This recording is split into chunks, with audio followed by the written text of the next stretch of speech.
मित्रांनो, MBAच्या आधी ॲन का लागतं आणि मेंबरच्या आधी ए का लागतं? युनिव्हर्सिटीच्या आधी ए का बरं येतं?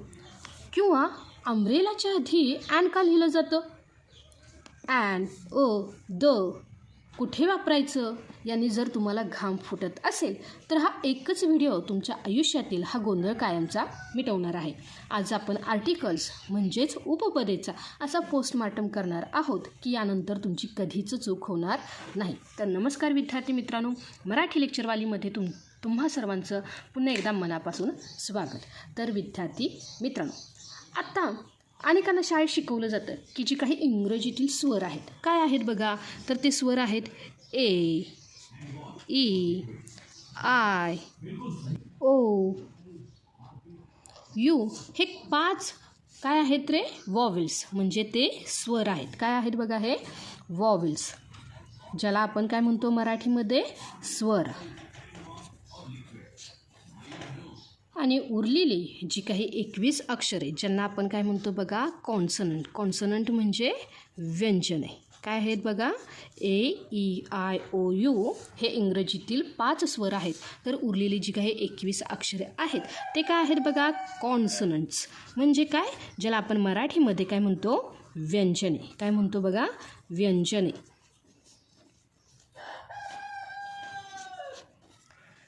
आणि नियम काय सांगतो बघा विद्यार्थी मित्रांनो, की अक्षराची जी काही सुरुवात कशाने झाली पाहिजे? की अक्षराची सुरुवात जर स्वराने झाली तर ॲन लावायचा आणि व्यंजनाने झाली तर काय लावायचं बघा विद्यार्थी मित्रांनो? ए. पण हा नियम अर्धवट आहे आणि याच अर्धवट ज्ञानामुळे आपले मार्क जातात. तर विद्यार्थी मित्रांनो, जो काही गोल्डन रूल म्हणजे सुवर्ण नियम आहे तर बघा विद्यार्थी मित्रांनो, आता तुम्ही म्हणाल की आम्हाला तर सांगितलं आहे की जेव्हा स्वराने सुरुवात होते तेव्हा ॲन वापरायचं, पण इथे तर यम आला ना, तर हा काय आहे रे? तर हा आहे व्यंजन. लक्षात आलं का? मग इथे ॲन कसं वापरलं गेलं? आता बघा, हे सुद्धा व्यंजन आहे. इथे आहे अ, इथे काय आहे बघा? इथे आहे स्वर, इथे आहे ॲन. बरोबर आहे, पण इथेही स्वर आहे, तर मग इथे ओ कसा काय वापरला गेला? लक्षात आलं का? म्हणजे आपल्याला सांगितलं गेलं की स्वर असेल तर ॲन लावा आणि व्यंजन असेल तर ओ लावा. पण इथे दोन्हीही तुम्हाला उदाहरणामध्ये जिथं व्यंजन आहे तिथंही ॲन लावलेलं दिसतंय किंवा जिथे स्वर आहे तिथेही अ लावलेलं दिसतंय. असं का बरं झालं? तर विद्यार्थी मित्रांनो, आपल्याला ह्या अक्षराच्या स्पेलिंगकडे, लिहिण्याकडे म्हणजेच त्याच्या स्पेलिंगकडे लक्ष द्यायचं नाही. लक्षात आलं का? तर त्याचा जो काही उच्चार आहे ह्या उच्चाराकडे लक्ष द्यायचं आहे. लक्षात आलं का? तर बघा विद्यार्थी मित्रांनो, ह्यासाठी 2 नियम लक्षात ठेवा. काय आहेत बघा? जो काही पहिला नियम आहे बघा, जर शब्दाचा पहिला उच्चार मराठीतील स्वरांसारखा, काय सांगितलं बघा? जर शब्दाचा पहिला उच्चार मराठीतील स्वरांसारखा म्हणजेच काय आहे बघा? जर तो अ, आ, ई, उ, ए, ऐ, ओ, औ असा येत असेल तर डोळे बंद करून काय करायचं बघा? ॲन वापरायचं. काय वापरायचं? ॲन. लक्षात आलं का? आणि जर विद्यार्थी मित्रांनो, दुसरं काय आहे बघा? जर शब्दाचा पहिला उच्चार काय आहे बघा? शब्दाचा पहिला उच्चार मराठीतील व्यंजनासारखा म्हणजेच काय आहेत बघा? मराठीतील व्यंजन क, ख, ग, घ. लक्षात आलं का? च, छ, छ. लक्षात आलं का? असेच कुठपर्यंत आहे बघा? म, य, र, ल, व असा जर येत असेल तर आपल्याला वापरायचं आहे तिथं ए. लक्षात आलं का? तर आता ह्यासाठी जी काही वरील उदाहरणे आहेत तर वरील उदाहरणेच बघूया. इथे काय आहे बघा? MBA. काय आहे बघा? MBA. तर बघा विद्यार्थी मित्रांनो, आता ह्या यमचा उच्चार स्पेलिंगकडे बघायचं नाही. मी काय सांगितलं? ह्या 2 नियमांकडे लक्ष ठेवायचं. आता बघा, ह्याचा जो काही उच्चार होतो तो काय होतं बघा? MBA. म्हणजे जो काही अक्षर आहे, पहिलं अक्षर, त्याचा जो काही उच्चार झाला तो काय झाला बघा, एम. काय झाला, एम. म्हणजे इथं काय झालं बघा, इथं झाला स्वराचा उच्चार. आला का, ए. म्हणून जरी तुम्हाला हे काय दिसतंय रे, की हे तुम्हाला काय दिसतंय की कॉन्सनंट, म्हणजे इंग्रजीमधील जरी तुम्हाला अक्षर दिसत असेल, व्यंजन दिसत असेल, तरी पण त्याचं काय झालं विद्यार्थी मित्रांनो, तर त्याचा जो काही उच्चार आहे तो ए पासून सुरुवात झाला, म्हणून आपल्याला काय लावायचं आहे, ॲन. लक्षात आलं काय विद्यार्थी मित्रांनो, काय झालं बघा, ॲन. त्यासोबतच दुसरं उदाहरण, आता ते सुद्धा यमपासून सुरू झालं. काय झालं बघा, यमपासून. आणि काय आहे त्याचं स्पेलिंग बघा, मेंबर. काय आहे, मेंबर.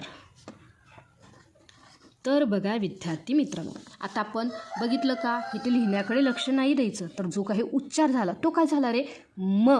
काय झाला, म. म्हणून विद्यार्थी मित्रांनो इथे काय आलं बघा, ए. काय झाला बघा, ए. लक्षात आलं का. जसंच युनिव्हर्सिटी, युनिव्हर्सिटी इथं झाला अचा उच्चार, म्हणजे काय, यज्ञ. लक्षात आलं का. आणि इथे झाला अम्ब्रेला, म्हणून इथं आला ॲन. लक्षात आलं काय विद्यार्थी मित्रांनो. दोन्हीही अक्षरे म्हणजे इंग्रजी अक्षरे तुम्हाला जरी एकसारखे आहेत, पण त्याचा जो काही उच्चार आहे ह्या उच्चाराकडे आपल्याला लक्ष द्यायचं आहे. चला विद्यार्थी मित्रांनो, आता बघूया आणखी काही उदाहरणे. तर बघा आता इथं काय आहे बघा, BOY म्हणजेच काय झाला बघा, बॉय. हे काय आहे रे, उच्चार झाला ब पासून, म्हणून बॉयच्या पुढे काय लावायचं, ब हे व्यंजन आहे, म्हणून त्याच्या पुढे लावायचं अ बॉय. काय लावायचं, अ बॉय. त्यासोबतच दुसरं आपण पाहूया की काय आहे बघा, ॲपल. काय आहे, ॲपल. आता बघा ॲपलमध्ये काय येणार आहे बघा, असं जर मी लिहिलं तर काय येणार आहे, अचा स्वर आहे, अचा उच्चार आहे ना. मग जर आ इ ई उ ऊ ए ऐ ओ औ असेल तर आपल्याला काय वापरायचं आहे, ॲन. इथं ॲचा उच्चार होत आहे, म्हणजेच आपल्याला काय करायचं आहे बघा, ॲन ॲपल लिहायचं आहे. काय लिहायचं आहे बघा, ॲन ॲपल. लक्षात आलं का. काय लिहायचं आहे, ॲन ॲपल. आता बघा विद्यार्थी मित्रांनो, आता आपण जसं इथं काही शब्द पाहिले, आता जे दिसतात वेगळे आणि त्यांचा उच्चार काय होतो रे, बदलतो, अशा काही शब्दांकडे जाऊया. जसं आता बघा इथे MBAचा उच्चार घेतला, तर आता दुसरे जे काही उदाहरणे आहेत तर बघा त्यामध्ये पहिला आपण घोळ सोडूया. म्हणजे काही वेळेस जो यम आणि यनचा उच्चार हा काय होतो रे, कधी म होतो तर कधी काय होतो बघा, एम. लक्षात आलं का. तर पहिल्यांदा आपण पाहूया यम. काय आहे बघा, यम. ह्या यमचा उच्चार कधी कधी काय होतो बघा, एम, किंवा कधी कधी होतो तो म. कधी होतो तो म. लक्षात आलं का. आता बघा ह्याचा जो काही शब्दाच्या सुरुवातीला इथे पहिलं जे काही MP, मी काय घेतलं बघा, उदाहरण घेतलं MP. काय घेतलं बघा, MP. आता बघा पुन्हा ह्याचा उच्चार काय झाला बघा, तर ह्याचा उच्चार झाला यम. काय झाला, MP. काय झाला बघा, MP. म्हणजे ह्या यमचा उच्चार इथे काय झाला, AM. लक्षात आलं का. म झाला का, नाही. म झाला का, नाही. म्हणून ह्या MPच्या पुढे काय येणार आहे बघा, ॲन MP. काय येणार आहे बघा, ॲन MP. लक्षात आलं का विद्यार्थी मित्रांनो. त्यासोबतच हे MBAचे उदाहरण. त्यानंतरनं काय आहे बघा, मेंबर आपण हा पाहिला. आता त्यासोबतच जे काही यन हे अक्षर आहे, काय आहे बघा, यन. म्हणजेच विद्यार्थी मित्रांनो ह्या यनचा उच्चार कधी कधी काय होतो बघा, एन. काय होतो, एन. तर कधी कधी तो होतो न. आणि त्यासाठी उदाहरण पाहूया बघा. तर NRI. काय पाहिलं बघा, NRI. आणि इथे काय झालं बघा उच्चार, NRI.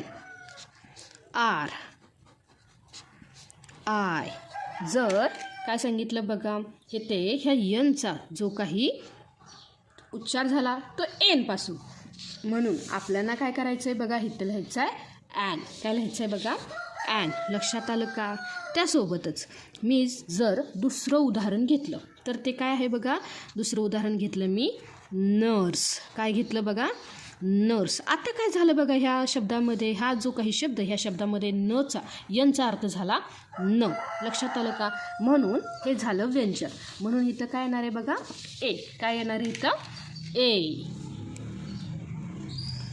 त्यासोबतच जसं यम आहे, यन आहे, तर आता जे काही दुसरं अक्षर आहे तर त्या आहे बघा युनवी.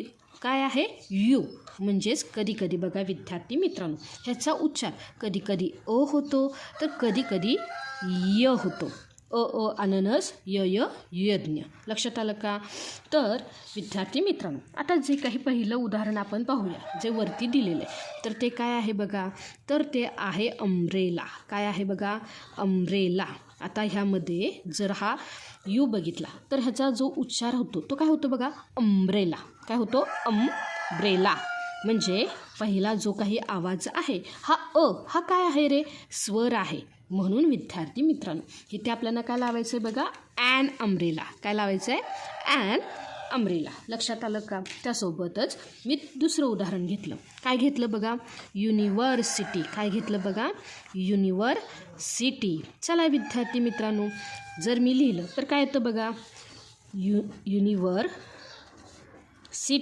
तर बघा विद्यार्थी मित्रांनो आता काय झालं रे ह्या यूचा उच्चार तर तो झाला य. काय झालं बघा? य. म्हणजे पहिला आवाज य हे काय आहे रे? तर य हे व्यंजन आहे. म्हणून इथे काय झालं बघा? A university. काय झालं बघा? A university. लक्षात आलं का? त्यासोबतच मी घेतलं बघा यूजफुल हा शब्द. काय घेतला? यूजफुल. तर विद्यार्थी मित्रांनो आता काय झालं बघा? यूजफुल. म्हणजेच इथे सुद्धा हा जो काही पहिला उच्चार आहे तो कशापासून झाला रे? य. आणि य हे काय आहे रे? व्यंजन आहे. म्हणून इथे काय झालं बघा? A useful book. लक्षात आलं काय विद्यार्थी मित्रांनो? म्हणजे यम हा आपल्याला काय दिसतो रे? की त्याचं जे काही अक्षर आहे हे दोन्हीमध्ये हे सारखंच आहे यम यम, पण त्याचा जो काही उच्चार आहे हा उच्चार काय आहे रे? वेगवेगळा आहे. लक्षात आलं का? जसं यू आहे तसंच ओ हा जो काही अक्षर आहे ह्या ओचंही तसंच आहे. म्हणजेच बघा विद्यार्थी मित्रांनो आता ह्या ओचा उच्चार कधी कधी ओ होतो तर कधी कधी होतो तो व. कधी कधी होतो तो व. लक्षात आलं का? चला त्यासाठी उदाहरण पाहूया की पहिलं उदाहरण घेतलं मी ऑरेंज. काय घेतलं बघा? ऑरेंज. तर विद्यार्थी मित्रांनो आता बघा काय झालं रे? तर हिता आला ओ. काय झाला बघा? हिता आला ओ. आता पहिला जो काही आवाज आहे तो काय आहे रे? ऑ. म्हणजे तो आहे स्वर. काय आहे? स्वर. म्हणून इथे काय येणार आहे बघा? An orange. काय येणार आहे? An orange. त्यासोबतच दुसरं मी जर घेतलं तर बघा मी तर घेतलं 1 रुपी नोट. मी काय घेतलं? 1 रुपी नोट. आता बघा ह्या ओचा उच्चार इथं काय होते बघा? 1. काय होते बघा? व. झाला ना व पासून सुरुवात. व हे व्यंजन आहे. म्हणून विद्यार्थी मित्रांनो इथे काय झालं बघा? ओ. लक्षात आलं का? 1 रुपी नोट. ओपासून सुरुवात होणारे हे 2 शब्द आहेत. पण विद्यार्थी मित्रांनो ह्या प्रत्येकाचा जो काही उच्चार आहे हा वेगवेगळा आहे. कसा आहे बघा? वेगवेगळा आहे. लक्षात आलं का? जसं आपण यम पाहिलं की यमचा उच्चार कधी एम होतो कधी म होतो. यनचा उच्चार कधी कधी यन होतो कधी न होतो. यूचा उच्चार कधी कधी अ होतो तर कधी कधी य. त्यासोबत ओचा उच्चार होतो कधी ओ तर कधी व. त्यासोबतच जे काही पुढील अक्षर आहे तर ते आहे बघा यच. काय आहे बघा? जे काही पुढील अक्षर आहे तर ते आहे यच. आणि हा यच हा सायलेंट असतो. लक्षात आलं का? म्हणजे इंग्रजीमध्ये काही शब्दात यचचा उच्चार केलाच जातं नाही. लक्षात आलं का? हे महत्त्वाचं आहे आणि ह्यावरची बरीच उदाहरणे तुम्हाला फसवण्यासाठी येतात. लक्षात आलं का? आता बघा जर मी काय घेतलं? उदाहरण घेतलं. काय घेतलं बघा? पहिल्यांदा घेतलं हाऊस. हाऊस म्हणजे काय विद्यार्थी मित्रांनो? घर. आता बघा इथे काय झालं रे? तर इथे झाला हचा उच्चार. कशाचा झाला? हचा उच्चार. आता ह हे काय आहे? व्यंजन आहे. म्हणून इथे जो काही आर्टिकल लागलं तर ते लागलं अ हाऊस. काय लागलं बघा? अ हाऊस. आता मी दुसरं उदाहरण घेतलं तर आता बघा मी दुसरं उदाहरण घेतलं आवर. HOUR. आता विद्यार्थी मित्रांनो, इथे काय झालं बघा, हा जो काही यच आहे हा झाला सायलेंट. म्हणजे उच्चार त्याचा काय होतो बघा, तर उच्चार होतो आवर. काय होतो बघा, आवर. लक्षात आलं का? यच काय झालं इथे सायलेंट, त्याचा आपण हे करत नाही. लक्षात आलं का? तर विद्यार्थी मित्रांनो, पहिला जो काही आवाज आला तो काय झाला, आ. आणि आ काय आहे रे, स्वर आहे. म्हणून विद्यार्थी मित्रांनो, इथे काय लागलं बघा, ॲन आवर. काय लागला, ॲन आवर. लक्षात आलं का विद्यार्थी मित्रांनो? त्यासोबतच जे काही आणखी एक उदाहरण घेऊया, तर ते आहे बघा ऑनेस्ट. काय आहे, ऑनेस्ट. आता ऑनेस्टचा अर्थ म्हणजे काय, प्रामाणिक. ऑनेस्ट म्हणजे प्रामाणिक. आता बघा, यचपासून सुरुवात आहे, पण उच्चार कसा झाला रे, ऑपासून. म्हणजे ऑ हे काय आहे रे, हे आहे स्वर. म्हणून विद्यार्थी मित्रांनो, इथे पुन्हा काय झालं रे, लागला तो ॲन. काय लागला, ॲन ऑनेस्ट मॅन. लक्षात आलं का विद्यार्थी मित्रांनो? आता विद्यार्थी मित्रांनो, आपण शिकूया की प्रत्यक्ष इंग्रजी बोलताना वाक्यात हे कुठं वापरायचं. आता हे ए असू दे किंवा ॲन असू दे, ह्याचा अर्थ होतो एक. त्यामुळे ते फक्त मोजता येणाऱ्या म्हणजे जे काउंटेबल आणि एकवचनी म्हणजे जे काही सिंग्युलर नामासोबतच वापरतात. लक्षात आलं का? ही महत्त्वाची जी काही टीप आहे ती काय आहे बघा, ॲनचा अर्थ होतो, ए आणि ॲनचा अर्थ होतो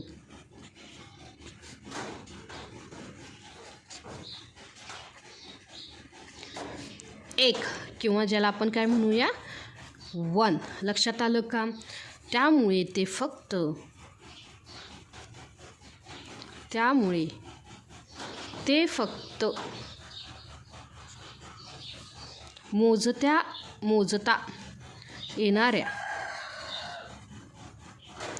मोजता येणाऱ्या म्हणजे काय, ज्याला आपण म्हणतो काउंटेबल.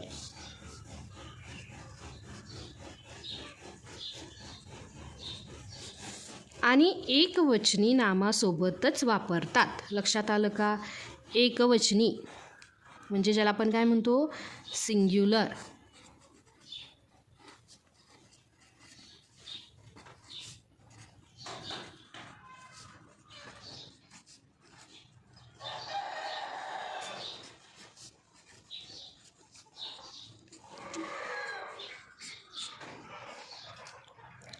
तर बघा विद्यार्थी मित्रांनो, ह्यामध्ये जे काही 3 नियम आहेत, हे 3 नियम आपण पाहूया. चला, जो काही पहिला नियम आहे तो नियम काय आहे बघा, की जे काही अनेक वचनासोबत ए किंवा ॲन वापरायचं नाही. नियम पहिला काय आहे बघा, नियम पहिला, अनेक वचनासोबत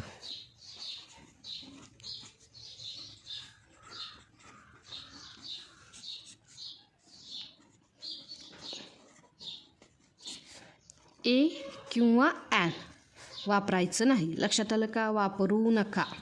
त्यासाठी उदाहरण पण पाहूया बघा विद्यार्थी मित्रांनो, की बघा उदाहरण काय घेतले बघा, आय सॉ ॲन ॲपल्स. आता बघा ॲपल्स कसे झाले रे, अनेक वचन, एक सफरचंद, अनेक सफरचंद. पण आपल्याला काय सांगितले, जे काही मोजता येणाऱ्या, हे मोजता येतं, पण हे कसं आहे रे, अनेक वचनासोबत आपल्याला ए किंवा ॲन वापरायचं नाही. म्हणून आपण काय करू शकतो बघा, बरोबर काय आहे, तर आपण लिहू शकतो, I saw apples. I saw apples म्हणजेच काय, अनेक वचनासोबत आपण ए किंवा ॲन वापरायचं नाही, किंवा आपण काय करायचं रे, ते एकवचनी करायचं. म्हणजेच काय बघा, आय सॉ ॲन ॲपल. काय आहे बघा, ॲन ॲपल. तुम्ही म्हणाल काय झालं, ॲपलसोबत तर वापरू नका म्हणलाय. विद्यार्थी मित्रांनो, इंग्रजी आहे खूप निरीक्षक. बघा इथं आहे यस. यस म्हणजे काय असतो रे, की अनेक वचन. यस किंवा यस म्हणजे काय असतो रे, अनेक वचन. जेव्हा अनेक वचन आहे तेव्हा आपण ॲन काढून टाकलं, पण जेव्हा इथे एकच आहे ॲपल, इथे यस प्रत्यय जोडलेला नाही, तेव्हा आपण काय केलं रे, ॲन वापरलं. लक्षात आलं काय विद्यार्थी मित्रांनो? त्यासोबतच नियम क्रमांक 2. आता काय आहे बघा नियम क्रमांक 2, की जे मोजता येतच नाही तिथे ए किंवा ॲन येत नाही. काय सांगितलं बघा नियम दुसरा, जे मोजता येत नाही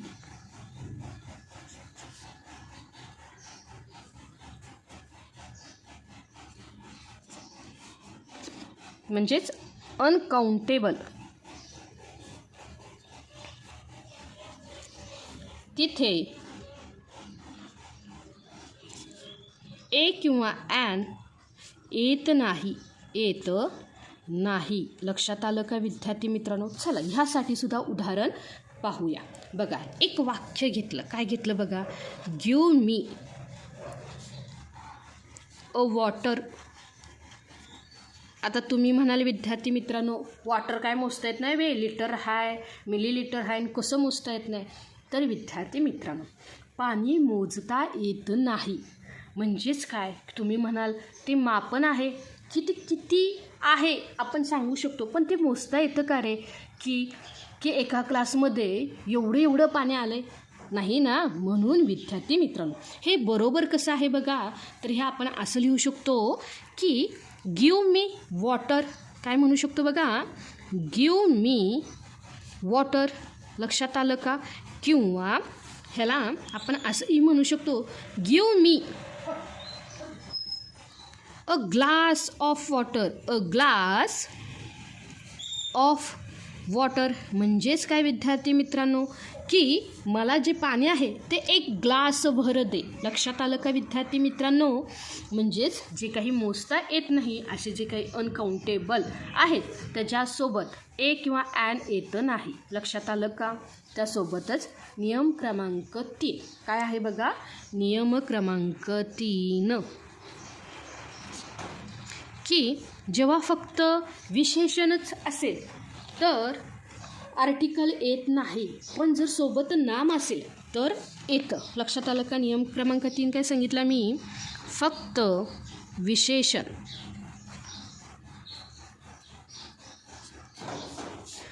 विशेषण म्हणजे काय, ॲडजेक्टिव्ह.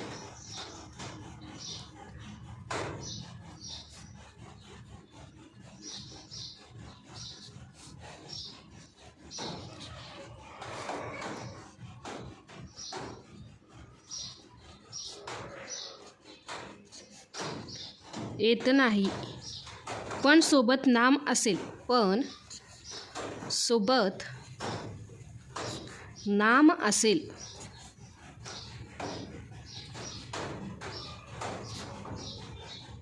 तर येतं. तर बघा विद्यार्थी मित्रांनो, आता ह्यासाठी उदाहरण पाहूया. काय आहे बघा, he is an honest man. काय आहे बघा, ही इज ॲन ऑनेस्ट. लक्षात आलं का? आता बघा हे ते काय आहे रे, तर हे आहे चुकीचं वाक्य. म्हणजेच काय, आपण काय सांगितले, फक्त विशेषण असेल तर आर्टिकल येत नाही, हे फक्त विशेषण आहे. लक्षात आलं का? ऑनेस्ट म्हणजे काय, प्रामाणिक आहे. लक्षात आलं का? तो प्रामाणिक आहे. पण जेव्हा फक्त विशेषण असेल तर हे ॲन येत नाही. तर हे कसं होतं बघा, ते वाक्य होतं बघा, ही इज ऑनेस्ट. लक्षात आलं का? हे झालं फक्त व्यंजन असेल तर आर्टिकल येतं नाही. लक्षात आलं का? आणि जर आणखी आपण बरोबर करायचं गेलं म्हणजेच काय, जर नाम असेल तर बघा विद्यार्थी मित्रांनो, हे वाक्य काय होईल बघा, he is an honest man. काय आहे बघा, ऑनेस्ट मॅन. आता बघा येथे मॅन हे काय झालं रे, नाम, म्हणून इथं काय झालं बघा, ॲन आलं. लक्षात आलं का? तर विद्यार्थी मित्रांनो, काय पाहिलं बघा, हे जे काही आर्टिकलमध्ये जे काही ए असेल किंवा ॲन असेल, तर जे काही शब्द आहेत ह्या शब्दांमध्ये आपल्याला पाहायचे होते उच्चार. लक्षात आलं का? ज्या काही शब्दाचा उच्चार स्वराने होत असेल तर ॲन वापरायचं, आणि व्यंजनाने होत असेल तर अ वापरायचं. आणि अगदी साधी सोपे हे 3 नियम आहेत. लक्षात आलं का? अनेक वचनासोबत वापरू नका, जे मोजता येत नाही त्यासोबत वापरू नका. आणि नियम क्रमांक 3, फक्त विशेषण असेल तर आर्टिकल येत नाही, पण विशेषणाला जोडून जर नाम आलं तर नक्कीच तिथे आर्टिकल येतं. लक्षात आलं का? चला विद्यार्थी मित्रांनो, आता ह्या पुढे जे काही आर्टिकल आहे ते आहे द. काय आहे बघा ते द. आता ह्या दचा वापर कुठे करायचा आणि कुठे करायचा नाही. तर विद्यार्थी मित्रांनो, द याला डेफिनाईट आर्टिकल म्हणतात. काय सांगितलं विद्यार्थी मित्रांनो? जे काही द आहे ह्या दला काय म्हणायचं बघा? डेफिनाईट आर्टिकल असे म्हणतात. म्हणजेच काय की जेव्हा आपण एखाद्या ठराविक, निश्चित किंवा खास गोष्टींबद्दल बोलतो तेव्हा द हे वापरतात. लक्षात आलं का? आता हे द कुठे कुठे वापरायचं? तर पहिला आहे बघा जगातील एकमेव गोष्टींसोबत. काय आहे बघा? जगातील एकमेव गोष्टींसोबत.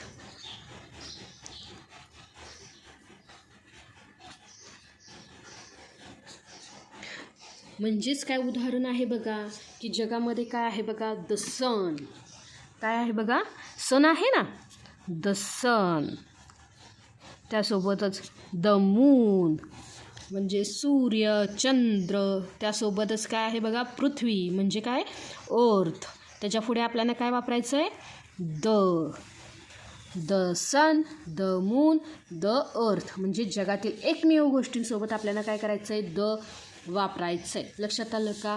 आणि हे कधी आहे? ठराविक, निश्चित आणि खास गोष्टींबद्दल. इथे मी लिहून देते. काय आहे बघा? ठराविक. द कधी वापरायचं? ठराविक, निश्चित आणि खास गोष्टींबद्दल. आणि खास गोष्टींबद्दल.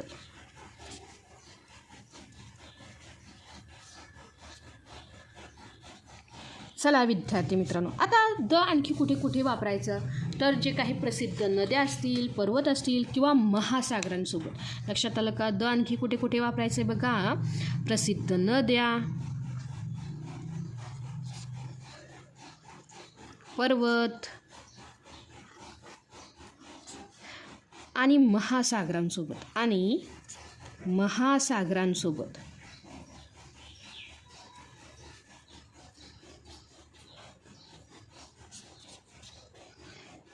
म्हणजेच बघा विद्यार्थी मित्रांनो, गंगा ही नदी आहे ना, म्हणून तिथे काय येणार आहे बघा? द गंगा. काय येणार आहे? द गंगा. त्यासोबतच बघा पर्वत घेतला मी. कोणता? हिमालय. काय घेतला? हिमालय. तर त्याच्यासोबत काय येणार आहे बघा? The Himalayas. The Himalayas. त्यासोबतच काय आहे बघा? महासागर घेतला मी. कोणता? Indian Ocean. The Indian Ocean. त्यासोबतच जे काही पवित्र ग्रंथ आहेत त्यांच्यासोबतही आपल्याला द वापरावं लागतं. काय सांगितलं बघा? जे काही पवित्र ग्रंथासोबत आपल्याला द लावायचं आहे. लक्षात आलं का? म्हणजेच कोणते कोणते आहेत बघा? जे आपण म्हणतो गीता. लक्षात आलं का? द गीता. त्यासोबतच बायबल. The Bible. त्यासोबतच काय आहे बघा? द कुराण. काय आहे? द कुराण. आता बघा आणखी कुठे कुठे वापरायचं? तर बघा हे झाले जगातील एकमेव गोष्टीसोबत, प्रसिद्ध नद्या, पर्वत आणि महासागरासोबत, पवित्र ग्रंथासोबतच. त्यासोबतच विद्यार्थी मित्रांनो, द वापरावं लागतं सुपरलेटिव्ह डिग्रीसोबत. कुठे बघा विद्यार्थी मित्रांनो? सुपरलेटिव्ह डिग्रीसोबत. म्हणजे सर्वात भारी. काय आहे बघा? सुपरलेटिव्ह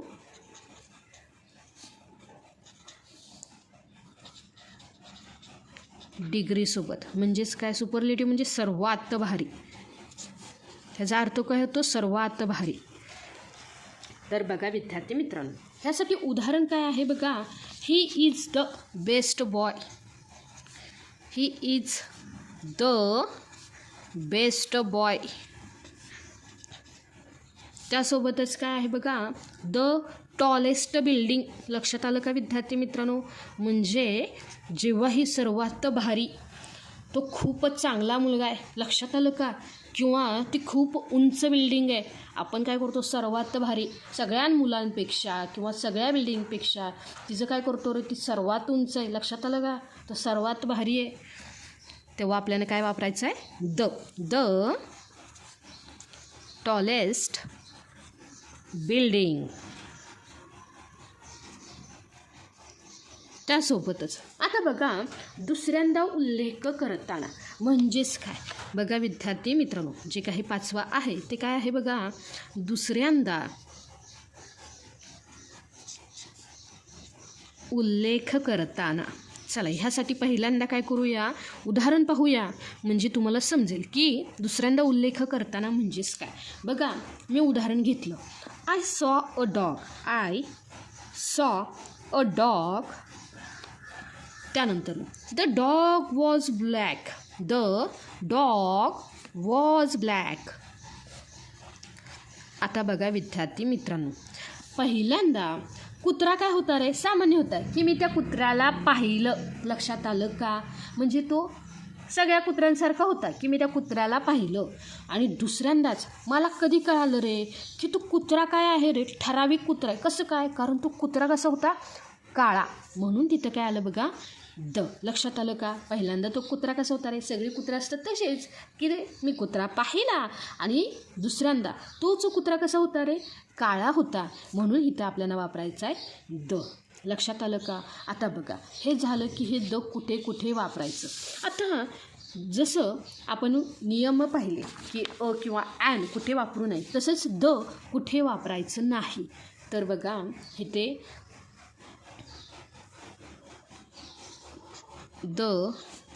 कुठे वापरू नये.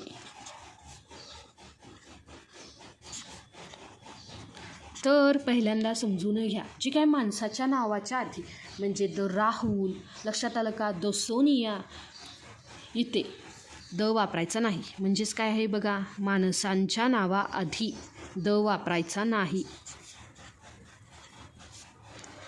फक्त काय म्हणायचं, राहुल, सोनिया, लक्षात आलं का? त्यासोबतच जी काही गावांच्या किंवा देशांच्या नावाआधी, लक्षात आलं का? म्हणजे पुणे, मुंबई, लक्षात आलं का? काय आहे बघा, गावांच्या किंवा देशांच्या नावाआधी. तर विद्यार्थी मित्रांनो, तुम्ही म्हणाल USA म्हणतात, तर ते अपवाद आहेत, कारण ते देशाचे समूह आहेत. लक्षात आलं का? नावाच्या किंवा देशाच्या नावाआधी वापरायचं नाही. देशाच्या नावाआधी वापरायचं नाही. त्यासोबतच आणखी कुठे वापरायचं नाही, ज्या काही भाषांच्या नावाआधी, काय सांगितलं बघा, ज्या काही भाषांच्या नावाआधी वापरायचं नाही. म्हणजे मराठी म्हणायचं नाही, फक्त काय म्हणायचं, मराठी. लक्षात आलं का? तर विद्यार्थी मित्रांनो, चला, जर तुम्हाला ए किंवा ॲन समजला असेल किंवा हे आर्टिकल कुठे वापरायचं कुठे नाही हे समजलं असेल, तर आता तुमची परीक्षा. खाली काही उदाहरणं देते, तर ह्या उदाहरणामध्ये ए ॲन येईल का हे मला नक्की सांगा. तर बघा पहिलं उदाहरण आहे बघा, ही इज ... इंजिनियर. काय आहे बघा, इंजिनियर. इथे ए येईल, ॲन येईल का येईल, ह्या तिन्ही उपपदांपैकी काय येईल हे तुम्ही मला सांगायचं आहे. लक्षात का? त्यासोबतच जे काही दुसरं उदाहरण आहे ते आहे बघा, she has ... 1 year old child.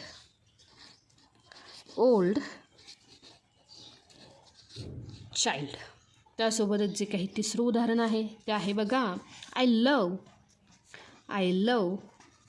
To look at ... stars. त्यासोबतच जे काही चौथं उदाहरण आहे बघा, it takes ... hour to reach there. तर विद्यार्थी मित्रांनो, आज आपण काय काय पाहिलं बघा. हे जे काही ए आहे, ॲन आहे, त्यासोबतच काय पाहिलं बघा, हे जे काही दचा संपूर्ण इतिहास पाहिला. मला खात्री आहे की आता जो काही तुमचा उच्चारावरून होणारा जो काही गोंधळ दूर झाला असेल. मित्रांनो, जर ह्या व्हिडिओतून तुम्हाला काही नवीन शिकायला मिळालं असेल तर व्हिडिओला लाईक नक्की करा, चॅनेलला सबस्क्राईब करा. विद्यार्थी मित्रांनो, इंग्रजी ही फक्त काय आहे रे, एक भाषा आहे. त्याची कोणतीही भीती नाही. आज शिकलेला नियम फक्त डोक्यात ठेवू नका, तर रोजच्या बोलण्यात वापरा. पुढच्या वेळी जेव्हा तुम्ही MBA किंवा युनिव्हर्सिटी म्हणाल तेव्हा चूक होणार नाही याची मला खात्री आहे. तर विद्यार्थी मित्रांनो, पुन्हा भेटूया एका नवीन विषयासह. तोपर्यंत धन्यवाद.